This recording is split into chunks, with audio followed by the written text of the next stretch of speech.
Bonjour tout le monde. Alors, il faut savoir qu'après avoir quitté la maison de repos, puisque je ne voulais pas intégrer la clinique pour faire 12 heures, avec ma soeur, donc je me suis retrouvé au chômage, pas très longtemps, parce qu'avec ma petite sœur, qui elle venait d'être licenciée économiquement de là où elle travaillait, on a décidé de monter un magasin, une mercerie en fait.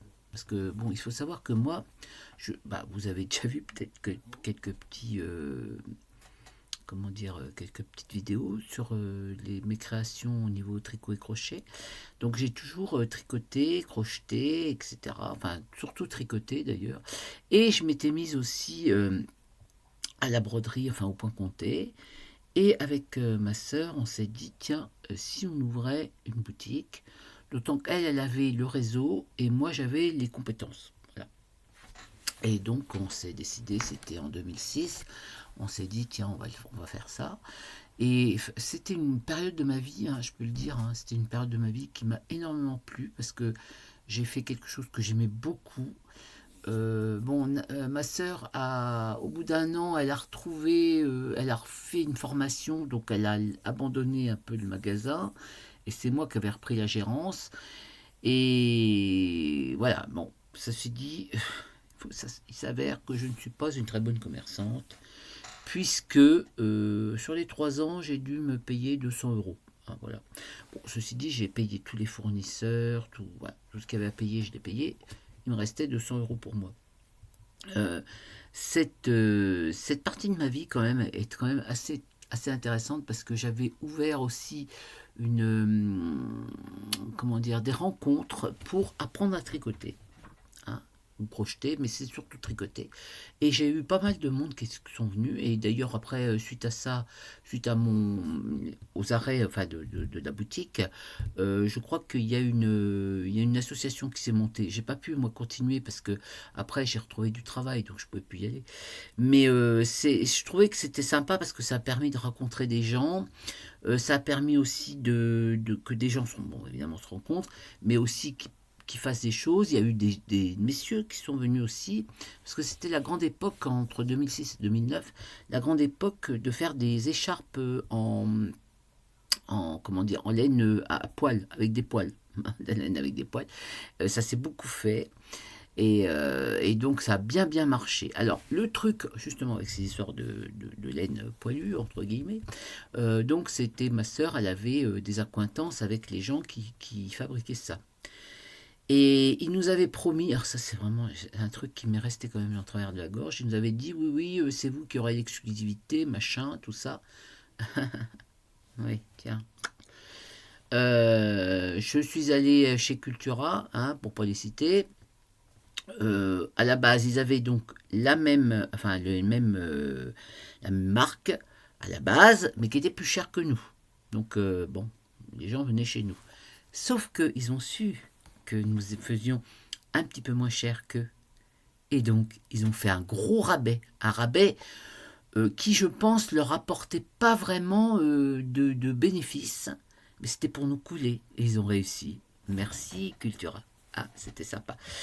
Donc voilà, et donc voilà, donc on a perdu. Au début, on avait vraiment beaucoup de monde, et puis lorsque ils ont trouvé les gens, ils ont trouvé ailleurs, donc à Cultura entre autres, des laines beaucoup moins chères, enfin beaucoup moins chères, ça valait de l'ordre de 10 à 20 centimes, attention, mais bon, hein.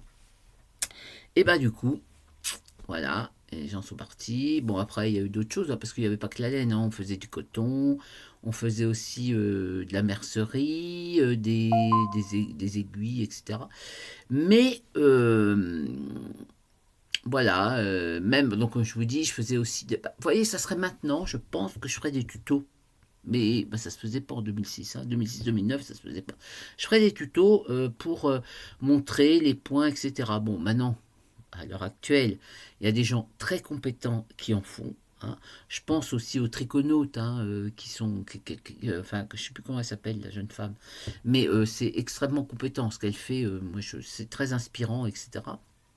Mais voilà, moi j'ai quand même ouvert c'était sympa ce club un peu. Je fournissais le thé, enfin voilà, on était au-dessus. La boutique, il y avait un premier étage, on se mettait là pour tricoter. Je montrais effectivement aux personnes qui savaient pas monter des mailles ou tricoter ou faire des points, etc. En plus, c'était pour pour les écharpes au poilu, entre guillemets, c'était du point mousse, hein, on va dire. Voilà. Et je me revois encore avec un jeune. Oh, ça m'avait plu, ça. Un jeune homme qui m'avait dit voilà, il dit j'aime beaucoup, j'ai une fiancée, tout ça, je l'aime beaucoup. Et je voudrais lui faire un cadeau de quelque chose que j'ai fait de mes mains et j'aimerais lui faire une écharpe. Alors là, vraiment. Alors mon cœur a fondu, bien sûr, et vraiment j'avais montré, etc. J'étais vraiment très très contente. Enfin, il y a eu quand même des choses très très amusantes. Donc on était, ce magasin, il était au niveau d'un centre commercial, mais on était un peu à l'écart, on était un peu derrière, donc on nous voyait moins bien, même si on avait mis des panneaux. Et puis, on était donc moins bien, mais en même temps, on était à côté d'un cabinet médical et de l'URSSAF. Enfin, pour vous expliquer les choses. Un jour, non mais un jour, mais vraiment là, j'ai pas trop compris et je comprends toujours pas à l'heure actuelle, là, vraiment. Un jour, rentre dans la boutique une dame peut-être 35-40 ans, hein, tu vois, qui dit bonjour, voilà, donc je descends parce que je crois que j'étais en haut en train de faire je sais pas quoi, enfin bref, je descends, je dis bonjour madame. Elle dit voilà, je voudrais prendre rendez-vous avec le docteur machin. Ben, je dis oui, mais c'est pas là, il y a à deux entrées là. Ah bah non, non, non, je veux prendre rendez-vous. Mais je dis madame, c'est pas ici, ici, c'est, vous voyez, regardez. Alors, en plus, vraiment, c'était, hein, on voyait, il y avait de la laine, il y avait du coton, il y avait... je dis non, non, c'est pas là. Elle me dit si, c'est là. Elle dit si, parce que je dis c'est le numéro de la rue, tout ça, machin. Donc je vais prendre rendez-vous. Mais je dis mais madame, c'est pas possible. Non, c'est pas possible. Je peux pas vous donner de rendez-vous. Il faut que vous alliez. C'était à deux entrées plus loin, quoi. C'était pas loin, hein.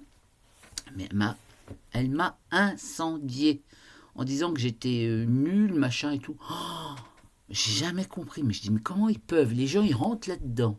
Il y avait des tricots qui étaient accrochés partout. Enfin, je faisais des modèles, hein. Enfin, il y avait des modèles. Il y avait de la laine partout. Il y avait des trucs avec de la. Mais non.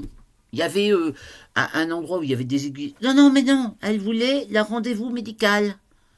J'ai pas compris. Alors, je sais pas. Ou alors c'était peut-être une blague que j'ai pas su, hein. Mais elle a été très agressive, cette femme, et pas sympa du tout. Alors, bon, je sais pas. Bon, bah voilà. À bientôt.